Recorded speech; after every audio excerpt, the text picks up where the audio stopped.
pomeriggio. C'est bon? Oui? Bon. Je dois me mettre là. Buon pomeriggio e benvenuti all'Istituto Italiano di Cultura. Il s'agit du dernier rendez-vous du Festival Italissimo 4e édition. On a fréquenté, on a assisté à des différentes manifestations, rencontres et projections et même lectures musicales dans ces 4 jours, lors de ces 4 jours. Aujourd'hui, je donne la parole à Aldo Cazzullo, que je remercie d'avoir fait le voyage exprès, et à Fabio Gambaro qui anime la rencontre pour donner le moment final de ce festival que je veux rappeler, est soutenu par, depuis 4 ans déjà, se déroule à Lyon grâce à la collaboration du Centre pour le livre et la lecture italien, Centro per il libro e la lettura, grâce à l'ambassade d'Italie à Paris, grâce à ITA, à ICE Paris, donc l'Institut pour le commerce extérieur, au consulat général d'Italie à Lyon, et je remercie Madame la consul d'être là parmi nous, grâce à Montepaschi Banca, à Castadi Partners, à Villa Gilet à Lyon, à la librairie des Citres, à Lucio la Vagabonda, toujours avec nous aujourd'hui encore pour les livres en italien et en français. Et là, je vois que Fabio va dire quelque chose sur l'édition française de Aldo Cazzullo. Et cette année aussi grâce à la participation pour la première fois de Lumière Terreau. Les événements de l'Institut culturel italien ne se terminent pas avec Italissimo, comme vous le savez, il y a un programme. Il y a aussi à l'intérieur de cette même salle une exposition que je vous conseille de visiter avec les éléments dans la didascalie, dans la légende. Il y a le texte de l'exposition qui se base sur les lignes de géométrie, les éléments géométriques pour constituer cette géométrie de l'enchantement par Valerio Corzani, qui propose aussi d'assister, d'écouter pour chaque image un petit morceau de musique. Ce morceau de musique est à l'intérieur du QR code qui est là, mais aussi le QR code est dans tous les déclinants. Puis nous avons, comme d'habitude, nos films, les cinémas. Et jeudi 3 octobre, nous célébrons les 100 ans de Marcello Mastroianni. Et on projette le film Che ora è de Ettore Scola. Et puis. Donc merci de votre participation. Bon après-midi. Merci à vous. Merci.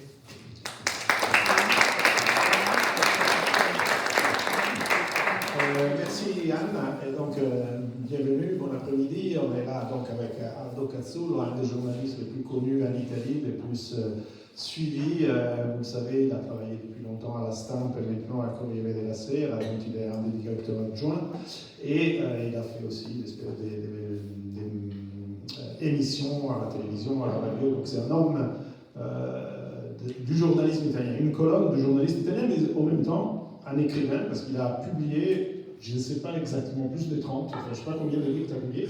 La chose peut-être intéressante, c'est que le premier livre qu'il a publié, c'était un livre consacré à la France. C'était Il mal francese, le mal français, c'était un peu sur la France de Chirac, en 1996. Et depuis, donc, il a publié de nombreux textes, le plus souvent consacrés à l'histoire politique italien, à l'histoire culturelle italienne, à différents moments de l'Italie du XXe siècle, mais pas seulement, parce qu'il a consacré un livre au Risorgimento et au moment de l'unification de l'Italie. Il a consacré des livres à Dante, par exemple. Donc, il a publié déjà 2 livres, il manque le 3e.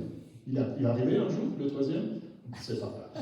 Je dois avouer que le premier, dédié à l'enfer, a vendu plus que 200 000 exemplaires, mais le deuxième, sur le purgatoire, seulement 70 000, c'est-à-dire moins qu'un tiers, parce que l'enfer est intéressant, le purgatoire moins, je peur que le paradis, je le considérais encore moins intéressant, mais ennuyeux. Non, bon, le paradis c'est très complexe.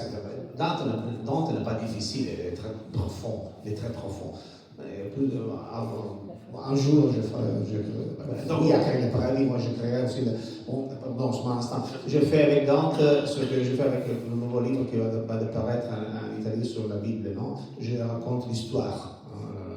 Manzoni disait il sugo di tutta la storia. Et naturellement, en tissant des liens avec l'actualité, parmi l'histoire de l'art aussi. Oui, donc voilà, je disais déjà, des moments fondamentaux de l'histoire italienne, politique et culturelle. Il a consacré aussi un livre à Mussolini il y a 2 ans, je crois, qui a eu un très grand succès. Et là, son dernier ouvrage est le premier traduit en français. Il est retourné un peu aux origines, disons, au début de notre histoire italienne, en tout cas, avec ce livre intitulé « Rome, l'Empire infini, la civilisation qui a façonné notre monde », publié par HarperCollins France et traduit par Marc Lesage. Alors, on commence par la première question. Pourquoi revenir en arrière et pourquoi l'histoire de Rome, l'histoire de l'Empire romain, continue de nous dire quelque chose? Et après, on va rentrer, parce qu'évidemment, il y a plein d'histoires. On commence par là. Merci Fabio. Premièrement, merci à toi Fabio et à toute la communauté qui fait vivre le festival Italissimo. Merci à Dana Pastore et à toute la communauté de l'Institut de culture culturelle italienne à Lyon. Et merci à vous pour être là. Et oui, c'est très important pour moi, cette rencontre, ce livre, parce que j'aime profondément la France. Et c'est vrai, mon premier livre était bien la France, ça s'appelle Le mal française, parce que le mal française en Italie, c'est la syphilis. Tandis qu'ici, on l'appelle le mal de Naples. Et naturellement, ce n'était pas un livre sur la médecine, mais sur le grand malaise français. Au début des années 90, déjà il y avait ça. Chirac était lu sur la rupture. Le premier reportage important que j'ai fait dans ma vie, c'était le référendum sur Maastricht, 92. J'avais mes cheveux encore, longtemps. Et j'ai suivi j'ai couvert le référendum et j'ai suivi la soirée électorale chez Jean-Marie Le Pen. Et qui n'était pas encore, il existait naturellement déjà, le Front National n'était pas comme ça fort comme aujourd'hui. C'était déjà un phénomène politique intéressant. Et je me souviens qu'il y avait Mitterrand. Et Mitterrand avait dit il n'y aura ni vainqueur ni vaincu. Si Mitterrand avait dit bon, si le non va gagner, je vais démissionner. Il y aurait une avalanche de non, comme Renzi en Italie, non, qui a dit c'est le référendum, c'est le non qui va gagner, et moi je vais démissionner. Tout le monde a voté non. Et Mitterrand était le Florentin, plus aigu que Renzi, et nous on a l'euro grâce au choix du français en septembre 92. Je parle de ça parce que j'ai réfléchi sur ça en venant à Lyon et j'ai interviewé Jean-Marie Le Pen le soir de septembre 92. Il m'a dit ok, on a perdu une bataille, mais on va gagner la guerre. Parce qu'il disait l'Europe a été grande quand les pays européens étaient en guerre entre eux. Maintenant, on est en paix et regardez c'est quoi l'Europe aujourd'hui. Et il parlait il y a un film trop connu, non? En Italie, on parle toujours de ce film avec Orson Welles, qui dit, je crois, le troisième homme, je crois que c'est le titre, le terzo uomo en italien. Quand Orson Welles dit, en Italie, on a eu des guerres, des empoisonnements, des meurtres, mais ils ont fait la Renaissance avec Michel-Ange, Léonard, comme ça. En Suisse, on a eu 500 ans de paix, ils ont fait la montre à coucou. Et naturellement, c'était une blague, non? Je n'ai pas pris au sérieux ça. Mais peut-être, je dis avec la mort dans mon cœur, mais il avait raison. La construction européenne n'a pas fait grand-chose après le référendum. On a une union monétaire, mais c'est tout. On a 27 des différentes politiques étrangères, politiques fiscaux, politiques de défense. Et malheureusement, avec Mitterrand et Kohl, tout a terminé. Après, on n'a plus fait pardon, j'ai fait des fautes quand je parle français, mais je sens profondément ça. C'est merveilleux de venir en France sans passeport, avec la même monnaie des Français, mais ça c'est tout. Ça a terminé. Et la droite populiste en Italie a gagné, est au gouvernement. Et il y a aussi un sentiment anti-français en Italie. Ce serait hypocrite de le nier. Les Italiens pensent d'être méprisés par les Français, d'être considérés comme les cousins de campagne. Moi, je pense au contraire que les Français aiment l'Italie, les Français connaissent l'Italie.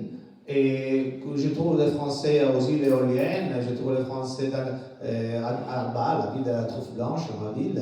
Et je ne trouve pas les Français dans des endroits plus connus, mais moins beaux, selon moi.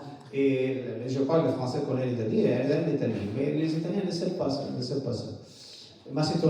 Par exemple, la guerre entre César et les Gaulois, ce n'est pas une guerre entre l'Italie et la France. Au contraire, Napoléon, qui a brûlé César, qui a dédié un livre à César, qui pensait être le nouveau César, il a écrit que César a sauvé les Gaulois en repoussant les Germains, on dirait la Boche, au-delà du Rhin. Il a posé le fondement de la civilisation gallo-romaine, c'est-à-dire de la civilisation latine. C'est très intéressant. En plus, Napoléon dit que César avait abusé de sa victoire. C'est vrai. César était cruel avec, comment on dit en français, Vercingetorix. Je ne sais jamais prononcer. Vercingetorix. Ok. Quand Vercingetorix s'est rendu à César, et César n'a pas tué le vaincu, mais il a fait tout le tour de Galles avec de Gaulle avec le prisonnier en le montrant, en disant ça c'est la fin que vous ferez si vous allez vous soulever contre Rome de nouveau. Et après il l'a amené à Rome, il a fait le triomphe avec Vercingetorix lié aux chairs de vainqueur. Et après il a fait strangolare, comme se dit, étranglé dans la prison. C'était une triste fin. Et, pardon, je n'ai pas répondu à ta question. Pourquoi et bon, ici, mes livres sont sur l'identité italienne. J'écris des livres sur la première guerre, sur le Risorgimento, l'unification nationale italienne, qui est aussi un phare d'armes français. Et c'est l'armée française qui a fait l'Italie. Magenta est une victoire française. Et les Piémontais sont arrivés à la fin de la bataille et les Zouaves, ils ont crié pour se moquer non, à Solferino, une victoire française aussi. Après, j'ai écrit un livre sur la Première Guerre mondiale, la guerra dei nostri nonni, sur Mussolini il capobanda, sur la résistance antifasciste, possa il sangue servire, sur la reconstruction après la guerre, giuro con la loro più fame. Après, j'ai essayé d'aller en arrière le temps avec Dante, qui est le père, pas seulement de la langue italienne, mais aussi de l'idée de l'Italie. L'Italie est un État très récent, mais l'Italie comme patrie n'est pas de la politique ou de la diplomatie ou de la guerre, mais l'Italie est née de la beauté, de l'art, de la culture, elle est née avec Dante et Giotto. Et après, on est à Rome, parce que le premier, je croyais que Dante c'était le premier qui parle d'Italie, qui écrit d'Italie, mais ce n'est pas vrai. La première fois que le mot Italie est nommé dans un document officiel, c'est César. Quand César a battu Vercingetorix, quand il a terminé la conquête de la Gaule, écrit au Sénat, avant, en Gaule, on avait jusqu'à un sentier, c'est-à-dire la route pour aller en Espagne, ça qu'on appelle la Provence, non? Provincia, province en latin. Maintenant, de la Méditerranée à l'océan, il n'y a rien que l'Italie doit craindre. Et c'est la première fois que le nom Italie est écrit dans un document. Mais le destinataire du message, le Sénat, était tout à fait contraire. Caton, le grand adversaire de César, voulait délivrer César aux Gaulois comme criminel de guerre, en disant le vrai danger pour la République ne sont pas les Gaulois, c'est lui. Et Caton avait raison. César, c'est l'homme qui met fin à qui invente la dictature, disons, d'une certaine façon. Mais justement, après on va rentrer dans le détail peut-être de certains de ces moments de la longue histoire de l'Empire, hein, de Rome, de la naissance de Rome jusqu'à l'Empire. Mais une question, disons, de principe, enfin, en tout cas, l'histoire de Rome, comment nous la connaissons aujourd'hui, c'est un mélange des légendes, des faits réels. Les historiens ils ont démêlé certains de ces... Et alors, comment tu as utilisé les légendes, par exemple, il y a tout un chapitre, le premier chapitre sur la naissance de Rome, donc le voyage d'aîné, l'Énéide de Virgile, etc. Quelle était ta façon de travailler? Comment tu as utilisé les légendes et les mythes? J'ai travaillé surtout sur les sources directes, c'est-à-dire Tito Livio et Virgile. Et alors, les légendes sur la naissance de Rome sont terribles. Rome est née d'un meurtre, d'un fratricide. Peggio, il n'y a pas un mot pour dire un jumeau qui tue un autre jumeau. Romolo et Remo sont des jumeaux. Et un jumeau tue l'autre. Après, il y a un viol de guerre.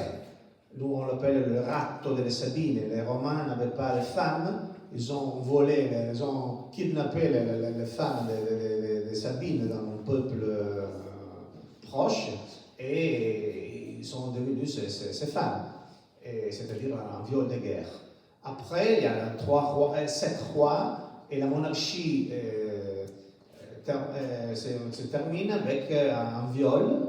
Le fils du roi Tarquinio viole une femme noble aristocrate romain, il y a une révolte contre le roi et la République va naître. C'est une histoire vraiment, c'est une légende terrible, non? De violence, de sang, de guerre, de viol. Il fallait une autre histoire, plus noble. Et quand Rome est devenu patron du monde connu, absolument, il fallait une autre histoire. Et on avait on avait un écrivain qui pouvait le faire, Virgile. Virgile était un homme magnifique. Il avait étudié la loi comme Cicéron, mais il ne savait pas parler au public. Quand il a fait son premier discours au tribunal, come si dice con un balbetta? Voilà. Et Auguste demandait à Virgile de lire publiquement à la cour son œuvre, l'Énéide, et il refusait parce qu'il était très timide. Et quand il est né à Mantoue, il était barbare, il était gaulois, parce que le nord de l'Italie était la Gallia Cisalpina, c'était considéré une partie de Gaule. Et seulement avec César, les Italiens du nord deviennent romains. Et avec Caracalla, 222 après Jésus-Christ, tous les citoyens de l'Empire deviennent romains. Moi, je suis un citoyen de l'Empire américain. Il y a 3 jours, j'ai demandé le visa, il y a 3 mois, j'ai demandé le visa pour suivre les élections américaines. Tout gentiment, tu as raconté, je suis directeur adjoint du premier journal italien. Et ça, c'est aussi un signe du déclin du journalisme italien et de l'Italie. Mais alors, je demandais le visa, j'ai attendu 3 mois, un rendez-vous, je fais 2 heures de fil, debout, il n'y a pas de chaise dans le consulat américain, avec la busta paga, come si dice? Feuille de salaire. Pour démontrer que j'ai un salaire, que je ne peux pas rester aux États-Unis d'Amérique. Et alors, j'ai dû soutenir un interrogatoire en anglais. Et après, bénévolement, ils m'ont donné la visa. Au temps de Caracal, chacun était citoyen romain. Il pouvait se déplacer librement dans tout l'Empire romain. Ça, c'est incroyable. Et alors, excuse-moi, juste sur cette thématique-là, ce que tu dis, c'est effectivement une des raisons peut-être de la force du modèle romain et de la République, après l'Empire, etc. C'est justement cette capacité d'intégrer les autres populations, de les dominer de façon intelligente aussi, non? Exactement. Bon, alors, il faut une histoire plus noble. Il y a un homme qui peut l'écrire, qui peut l'inventer, c'est Virgile. Il faut un ancêtre. Et qui est l'ancêtre de Rome? Et de qui les Romains descendent? Quelqu'un disait, bon, nous, on descend d'Achille, le plus fort. On a gagné toutes les guerres. Et Achille, notre ancêtre. Et quelqu'un d'autre disait non, notre ancêtre c'est plutôt Ulysse, le plus aigu, le plus intelligent. Virgile dit non. Notre ancêtre, c'est juste. Notre ancêtre c'est Énée, les plus pius, comme on peut dire en français, le plus miséricordieux, on peut dire. C'est un truc pieux, miséricordieux. Énée n'est pas un héros qui gagne, est un héros vaincu, un homme fuyant sa patrie en ruine. Il ne décide jamais de son destin. Il voulait rester, se battre pour défendre sa ville, il doit partir. Il voudrait rester avec sa femme, il doit l'abandonner. Parce qu'elle doit trouver une autre femme en Italie pour fonder Rome. Il tombe amoureux de Didon, mais il doit quitter aussi l'autre femme. Il doit partir. Mais il est l'héros pieux qui se fuit de sa ville en flamme avec son fils par la main, Yule, et son père sur les épaules. En chise. C'est-à-dire, c'est l'heureux, pieux, miséricordieux, qui se charge, qui soigne les pères, les enfants, le passé, le futur, les ancêtres et les descendants. Et la pietas de Énée et les sentiments romains où les chrétiens reconnaissent soi-même. Les Romains ne comprenaient pas le christianisme. Le christianisme paraît aux Romains l'inversement de ce monde. La pauvreté, qui était une infamie, une infamité, une honte, une disgrâce pour les Romains, devenait une vertu pour les chrétiens. Le corps, que les Romains aimaient masser, épiler, habiller, admirer, avec tous les plaisirs du monde, les termes, le vin, le sexe, le corps devenait une chose négative. L'important était l'âme, l'esprit pour les chrétiens. Et la croix, symbole de la mort la plus cruelle, terrible, humiliante, publique, devenait le symbole du salut. Et c'est pour ça que les Romains avaient persécuté les chrétiens. Ils ne le comprenaient pas. Jusqu'à Constantin, qui a l'intuition, cette religion, qu'on ne peut pas l'écraser, on peut l'embrasser. Le christianisme peut devenir un instrument de contrôle social et aussi un instrument de pouvoir. Le christianisme promet une révolution, pas dans cette vie, dans la prochaine vie, non? Les derniers seront les premiers, mais pas maintenant, dans l'au-delà. Et un seul empereur sur la terre, un seul Dieu dans le ciel. Et alors, Constantin a accéléré. Et maintenant, si le pape vit à Rome, si le christianisme est la religion la plus importante de l'Occident, si nombre d'entre nous croient que Jésus est le Dieu incarné, c'est parce que l'Empire romain devient chrétien.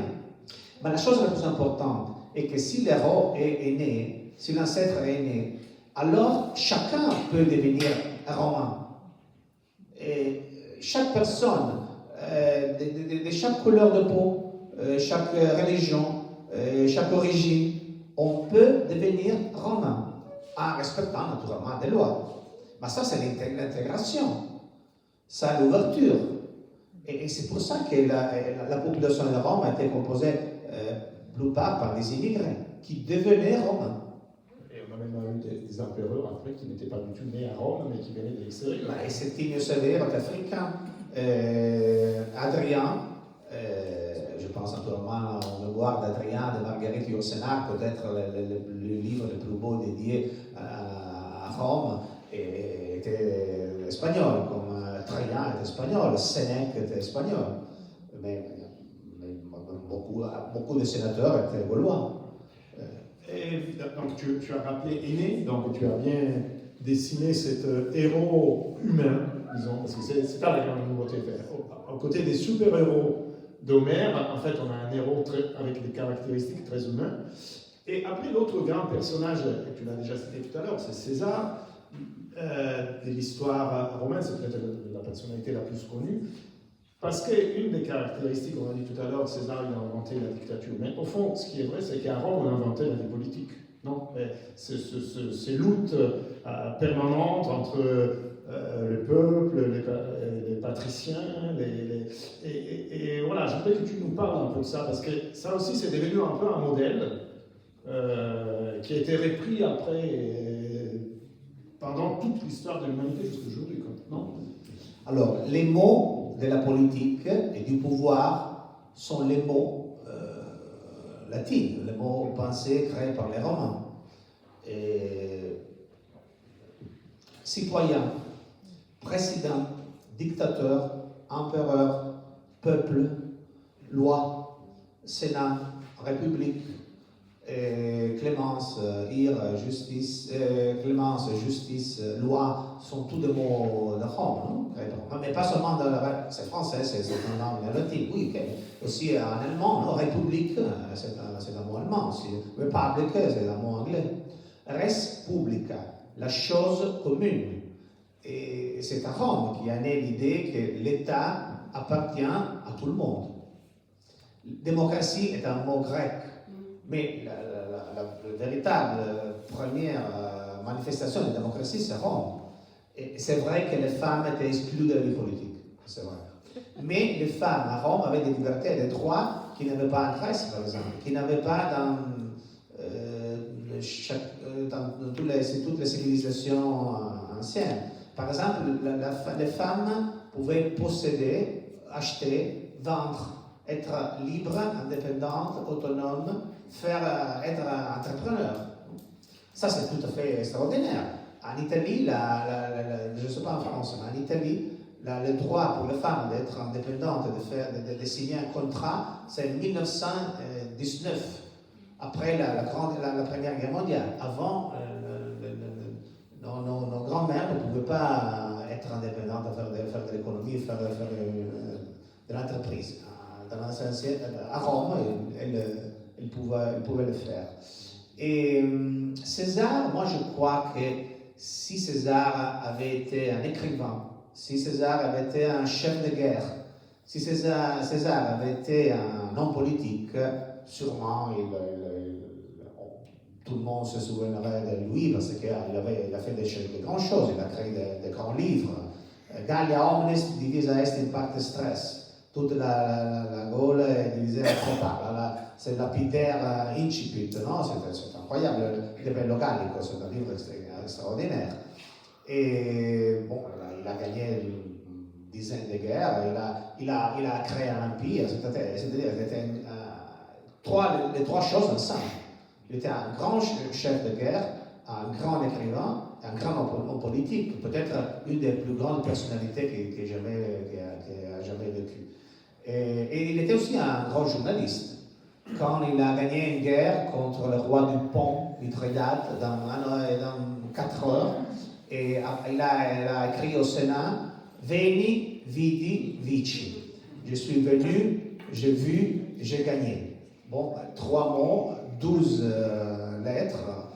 Je ne peux pas imaginer un tweet meilleur que celui.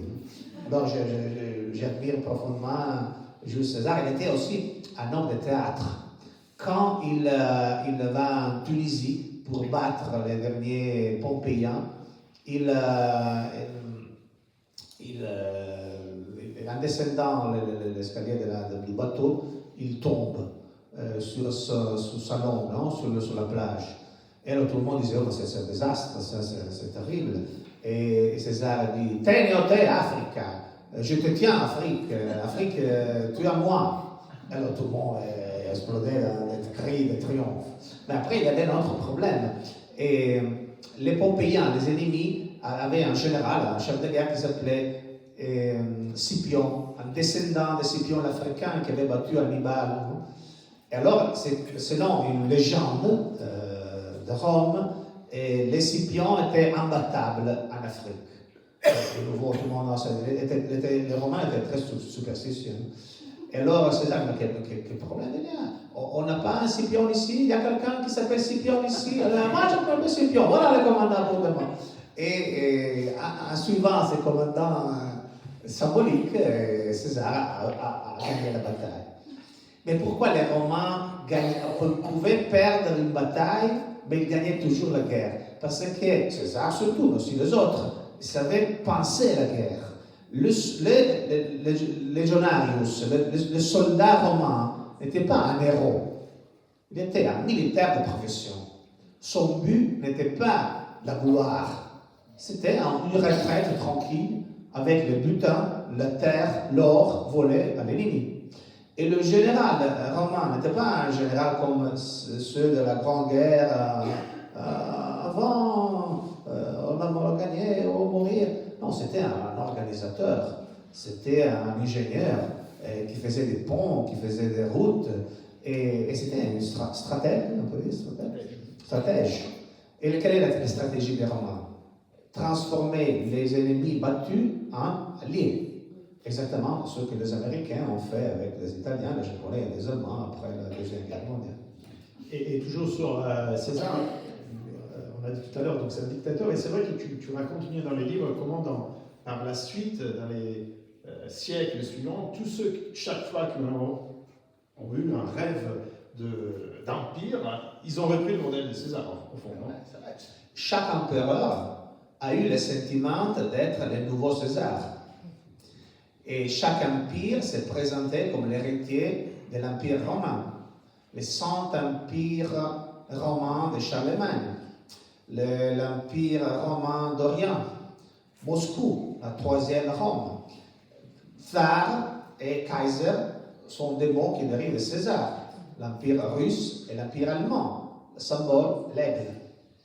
Et Napoléon s'est fait couronner pas roi, mais empereur des Français. Il a annulé César, on parlait de ça avant. Il avait l'Empire britannique. Mais l'empire qui plus ressemble à l'empire romain, c'est l'empire américain. Et qui se base sur la conviction que le véritable pouvoir est celui qu'on exerce sur les âmes et sur l'économie. Ce n'est pas nécessaire occuper les territoires. Rome n'occupait pas militairement tous les territoires qu'il contrôlait. Les légions étaient déplacées presque partout, pas seulement sur les confins, et les confins étaient tenus par des barbares qui repoussaient d'autres barbares. Ça, c'est l'hégémonie, non? Et, par exemple, le Sénat. Le Sénat existe en France, en Italie, au Brésil, en Espagne, mais aussi aux États-Unis. Et le bâtiment où il y a le Parlement s'appelle Capitole, Capitol Hill, comme le Capitole à Rome. Le style architectonique est le même. Et, c'est dur à le dire, mais il faut le dire. Et si vous allez à Washington, au Lincoln Memorial, la statue de Lincoln est assise sur une chaise ou sur un siège où il y a des fachos. Et aussi le rostrum, ça s'appelle comme ça en latin, rostrum, le siège du président, du speaker du Sénat américain, il y a des fachos. Les fachos étaient un symbole de pouvoir. dans l'ancien Rome. Non? Et Mussolini, ce n'est pas faute de Romains, c'est Mussolini a pris, et il a fait naturellement des désastres. Non? Mussolini aussi pensait d'être... plus que le nouveau César, le nouveau Auguste. Il rêvait d'être enterré dans le tombeau d'Auguste. Et d'ailleurs, on pourrait dire quelque chose sur Auguste, parce que c'était quand même un moment vraiment de... C'est lui qui crée l'Empire dans le sens historique en plus. C'est vrai. Bon, César était un génie. Auguste, non. Auguste était un administrateur. Cruel, intelligent et pratique. Et en effet, il est mort dans son lit, chose que malheureusement on ne peut pas dire de César. César, quand César a été tué, et il y a 2 jours avant, il lui demandait, mais César, comment tu voudrais mourir? Il a répondu d'une mort rapide, vite et inattendue. Il était contenté il y a 2 jours avant, 2 jours après. Mais Brutus était le fils d'une amante historique de César. César était très libre dans sa vie privée et sexuelle. Il a fait une alliance à 3 avec Pompée et Crassus, mais il avait une histoire d'amour soit avec la femme de Pompée, soit avec la femme de Crassus. Et il avait aussi une histoire d'amour homosexuel avec Nicomède, roi de la Bithynie. Dante appelle dans le purgatoire César la reine de la Bithynie. Et quand une fois au Sénat, César parlait bien de Mithridate, Cicéron en français, a dit arrête-toi César, ne parle pas de Nicomède, parce que nous, on sait très bien ce que lui a donné à toi et ce que toi tu as donné à lui. Et les soldats aussi chantaient, César a soumis les Gaulois, mais Nicomède a soumis César. Et je dis ça parce qu'en Italie, on a un général qui s'appelle Vannacci, qui dit, moi je suis l'héritier de César et l'héritier d'Énée. César était homosexuel, bisexuel, Énée était come si dice, un migrante, come si può dire? Un migrant. Un migrant, bon, il fait un peu de confusion. Il faut lui apprendre un peu de l'histoire, il faudrait qu'il lise ton livre déjà. Bon, alors César est mort, mais Brutus, qui était le fils d'une amante de César, et c'est pour ça qu'il a dit tu cuoque Brute filimi, il n'était pas le fils naturel, mais César a fréquenté la maison de sa mère, il le connaissait depuis qu'il était garçon. Mais Brutus a fait deux fautes politiques.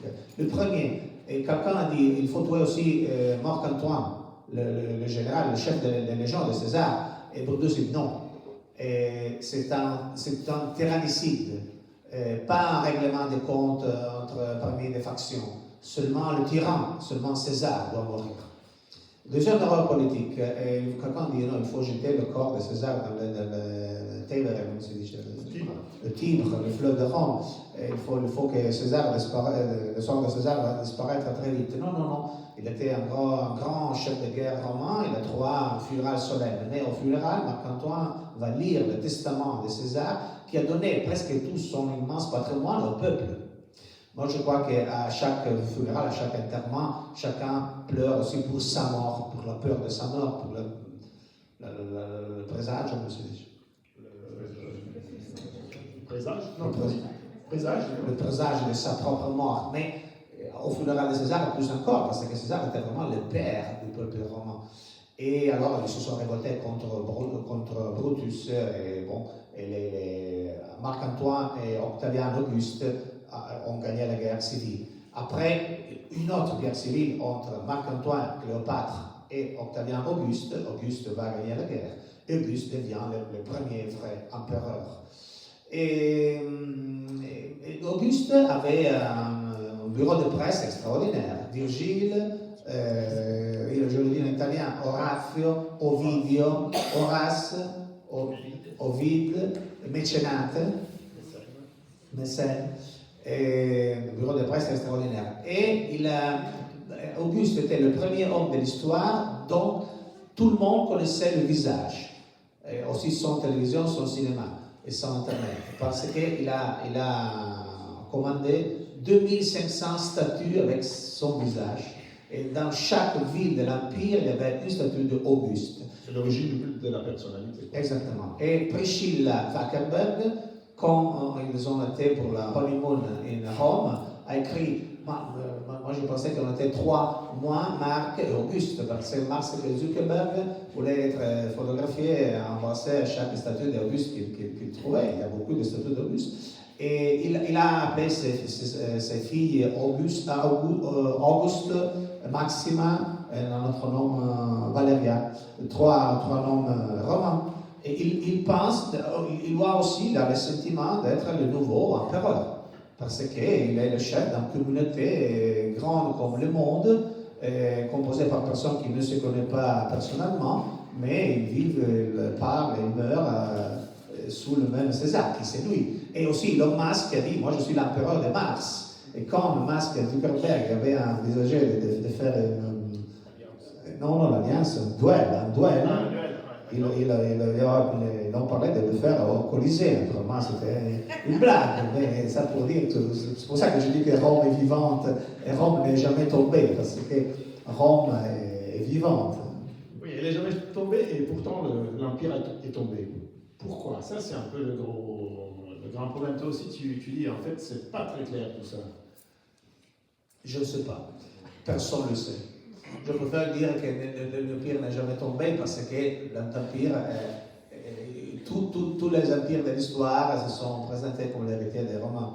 Et vraiment, je ne sais pas. Je crois aussi que les historiens sont divisés. Il n'y a pas un historien qui dit la même chose de l'autre. Quelqu'un dit à cause du christianisme, quelqu'un dit à cause des barbares, à cause du changement climatique, à cause de la crise économique, parce que les Romains ne voulaient pas plus faire la guerre, et les barbares faisaient la guerre à leur place. Vraiment, je ne sais pas.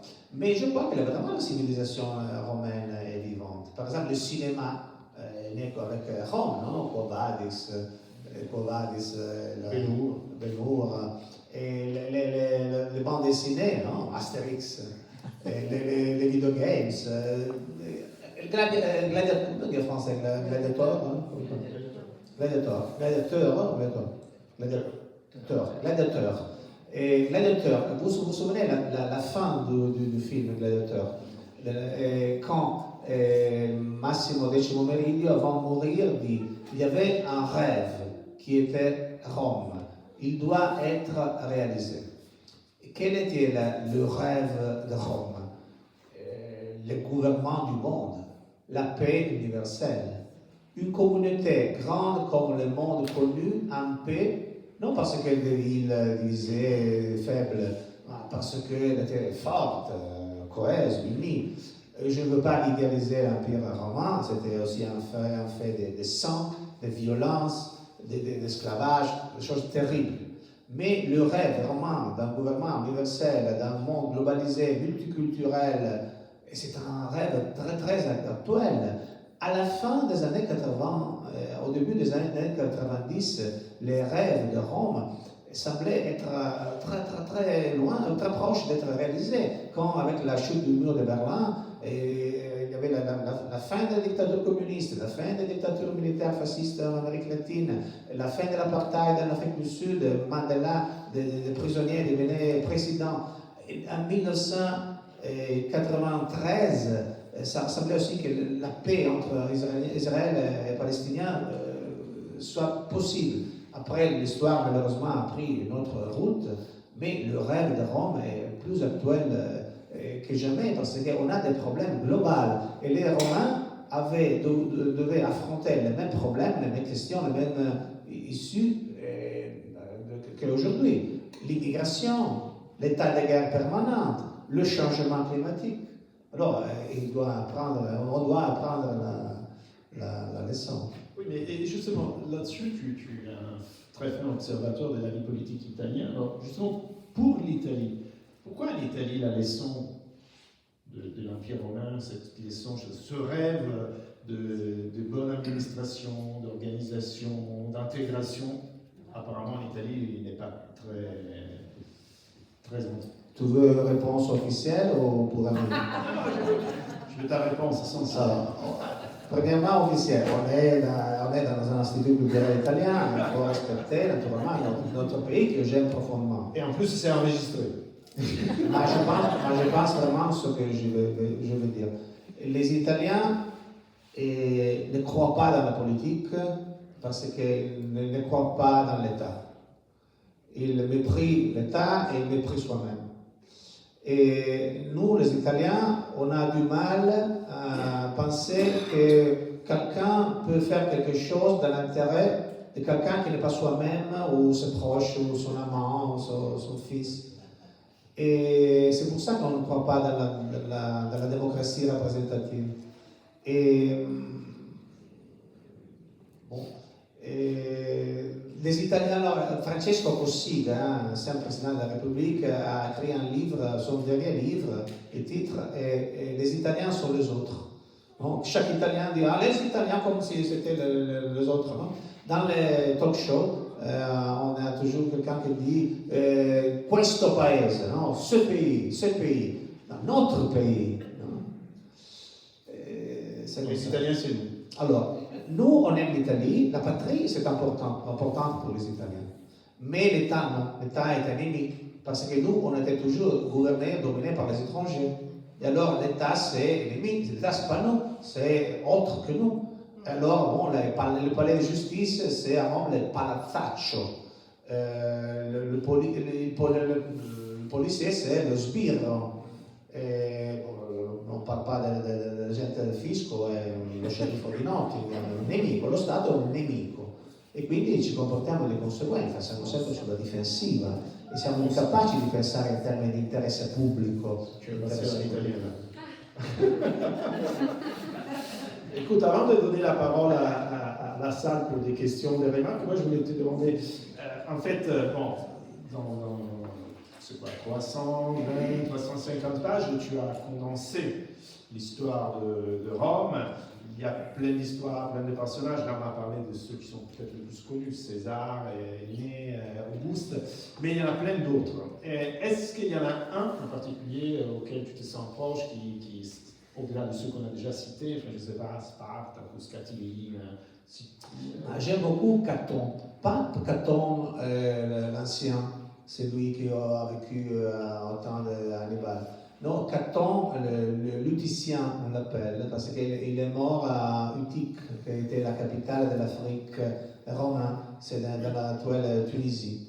Et Caton était un adversaire de César. Et il était le frère de la mère de Brutus, qui était l'amante historique de César. C'était une des raisons parce que Caton détestait César. Et au temps de la conjuration de Catiline, César a reçu un message au Sénat. Alors, Caton l'a vu, il a dit regardez, César a reçu un message de Catiline, de conjurer. Et César, non, vraiment, c'est de ta sœur. Mais ce n'est pas vrai. Non, tu peux le lire. Voilà, alors, c'était cher César, je te veux, je t'attends chez moi cette nuit. Et aussi Caton détestait César de plus en plus. À la fin, Caton était le dernier défenseur de la République. Ça, c'est drôle. César, politiquement, était de gauche. Naturellement, je plaisante. Droite et gauche sont des catégories politiques modernes. Mais César était le chef des populares, c'est-à-dire à gauche, populaire. Par exemple, il était favorable à la frumentatio, non? À la distribution gratuite des fromages, de blé. Et, tandis que les défenseurs de la République étaient la droite, étaient les optimates, les aristocrates, Sylla, Pompée, Caton, Cicéron. Et Caton était le dernier à se rendre. Et il a préféré la mort à l'humiliation. Il a dit, bon, si je me rends, je sauve la vie, mais César va me lier au char de gagnant. Je refuse ça. Je préfère le suicide. Le suicide pour les Romains était un acte de valeur, de courage, d'esprit. Pour les chrétiens, le suicide est un péché. Mais pour les chrétiens, le suicide était une chose, je ne dis pas bonne, mais digne de considération. Alors, il a fait, normalement, les Romains se faisaient tuer par un esclave. Il a fait harakiri, non? Il a pris un couteau contre son ventre, Le médecin est venu, il a soigné, mais il voulait mourir. Alors il a pris sa main, il l'a mis dans le ventre, il a pris les viscères, non? Il a voulu se tuer. Et Sénèque, aussi Sénèque, mort celui-ci, a écrit cette âme noble, courageuse, non emisit, sed eiecit. Ne le rendit pas, elle l'a chassé. Ça c'est douleur. Et quand César a célébré son triomphe sur les Pompéiens, sur Caton, ne pouvant pas lier Caton à son char, et il a fait montrer haut une statue qui, avec le visage de Caton et ses mains dans le ventre, une statue qui évoquait le suicide de Caton. Et le peuple a dit non, et le peuple a protesté, le peuple a aimé César, mais il disait on peut faire le triomphe pour la victoire sur les barbares, mais pas faire le triomphe pour la victoire sur les Romains. Voilà, mais comme vous voyez, il y a plein d'histoires qu'il peut raconter. Donc, si vous avez des questions, des remarques, sur l'histoire des Roms, hein, ça se prête. C'est à vous. Ne soyez pas timide comme Voilà. Voilà. Et puis surtout, on va pas attendre 3 heures. Donc, Anne, tu as peut-être une question. Des questions, des curiosités? La photo que j'ai prise, il y a les Colisées dans le fond, donc c'est idéal. L'Empire, l'Empire. Prego.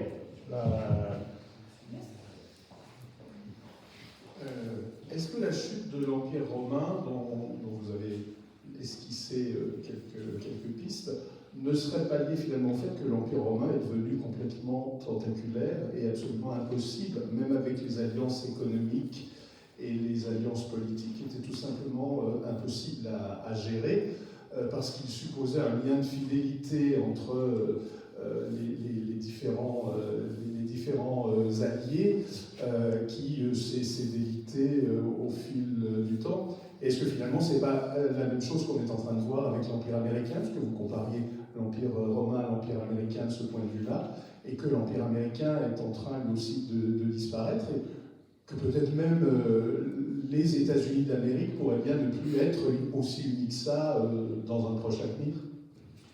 Alors, sûrement, la première partie de votre question, la réponse est oui. L'Empire romain était devenu trop grand. En effet, les meilleurs parmi les empereurs, on essayait de les diviser, de les partager. Et l'Empire romain de l'Ouest, l'Empire romain de l'Est, Constantin, qui était un grand empereur, a partagé l'Empire. En plus, il avait le problème de la succession. Vous savez que les Romains ne considéraient pas très important les liens de sang. Et rarement, le nouveau empereur était le fils de l'empereur précédent. L'empereur choisissait entre ses proches celui qui lui paraît plus capable. César n'avait pas de garçons, n'avait pas de fils, mais seulement de filles. Et Auguste aussi avait une fille, Julia, dont il était très jaloux. Et en effet, il a exilé Julia, qui était une femme très libre. Et normalement, les empereurs adoptaient quelqu'un qui considérait le plus sage, le plus intelligent, le plus capable. Par exemple, Trajan a adopté Adrien, qui était un homme de ce cercle, mais ce n'était pas son fils. Naturellement, avec le temps, avec le déclin, chaque empereur essayait d'avoir un successeur dont le nom était le plus proche possible au sien. Tandis que Constantin, en partageant l'Empire en deux, avait établi aussi que chaque empereur choisissait un héritier. Alors, il y avait deux Augustes et deux Césars. Et l'héritier, c'était normalement un primus inter pares, quelqu'un qui faisait sa pratique et en se préparant à devenir empereur et aussi à choisir un autre. C'était un mécanisme un peu complexe. Sûrement, il y avait une question de leadership, non? Et premièrement. Pour le déclin de l'Empire américain, je ne suis pas tout à fait d'accord. Pas complètement. Parce que moi, je trouve que, par exemple, le déclin de l'Empire américain était un film des années 70, non? Avec la première grande défaite militaire américaine, le Vietnam. Mais après, il y avait les années 80 avec la Reagan, avec l'économie qui a grandi. Vous vous souvenez, dans les années 70, ça semblait que le Japon était le nouveau empire. Bon, c'est fini. Maintenant, il y a la Chine, ok. Mais s'il y a une découverte scientifique, une trouvaille technologique, un cas littéraire, un roman, un film, une série, c'est toujours de l'Amérique qui vient. Et, par exemple, quand j'étais garçon, quand je voyageais dans ce qu'on appelle le troisième monde, j'étais toujours étonné par le fait que chacun avait la télévision, aussi dans les pays plus pauvres. Regardez combien d'antennes il y a. Bon, maintenant, il y a les mobiles. Alors, les entreprises américaines ont 8 milliards de consommateurs, de clients, d'usagers. C'est incroyable. Ils ont réussi à... Il y a des gens qui n'ont pas à manger, mais ils ont le smartphone, le mobile, l'app. C'est un pouvoir matériel et matériel immense. Je ne sais pas comme ça, bon, je ne sais pas ce que se passera. Mais je sais, par exemple, sur le plan militaire, l'Empire américain, il a des bases militaires presque partout. Aussi à Cuba, qui c'est l'ennemi, ils ont Guantanamo, ils ont aux Philippines, ils ont à Taïwan, ils ont en Italie beaucoup. Personne n'en parle, mais nous, on a ce plan de bases militaires. Ils sont des servitù militaires, aussi. On a perdu la guerre il y a 80 ans, et encore, c'est comme ça.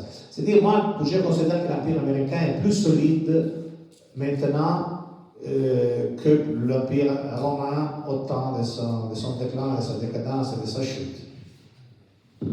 D'autres questions? D'autres questions, une remarque?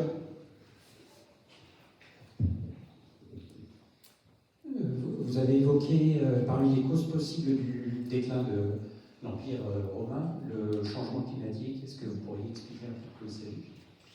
Et ce n'est pas mon idée. J'ai lu un livre, je viens de lire un livre qui disait exactement ça, que le changement climatique avait, je ne suis pas spécialiste de ça.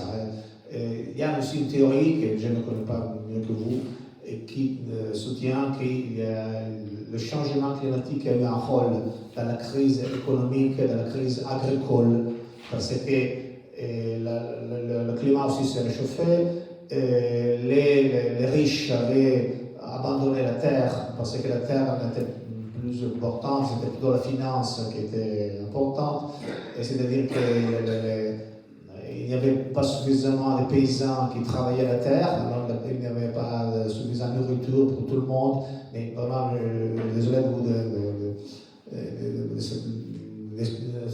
excusez-moi, mais je ne sais pas beaucoup plus sur l'effet du changement climatique sur le déclin de l'Empire romain. J'espère que ce n'est pas vrai, parce que nous, on est en plein de changement climatique.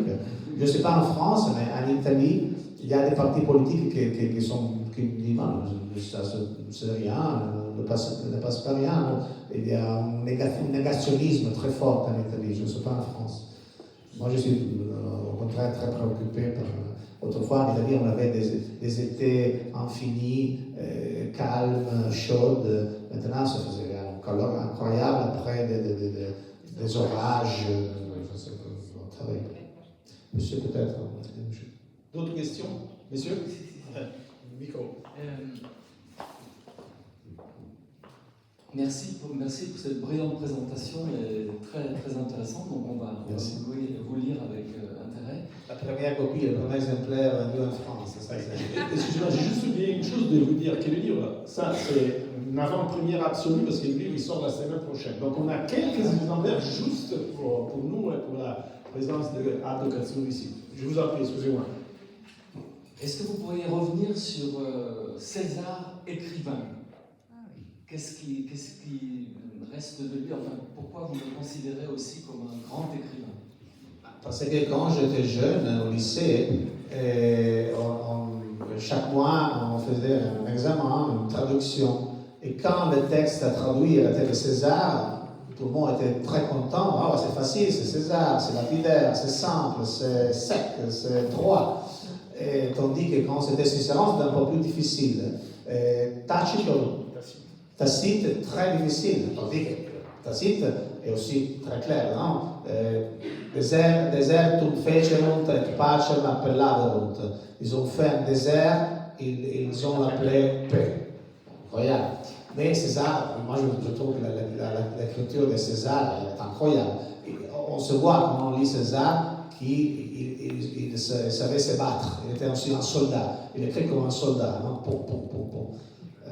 Je l'aime beaucoup. En plus, il était aussi un homme de lettres. Il était cultivé, il parlait grec parfaitement, tandis que par exemple Auguste ne parlait pas bien grec, comme César oui. Il n'était pas ami de Cicéron, mais il essayait de séduire Cicéron. Il y a une lettre de César à Cicéron, et César dit « Viens me voir avec ton nom, ta gloire, tes conseils. » C'est un vieux. Et en plus, il y avait un grand poète romain, Catullo, comment se dit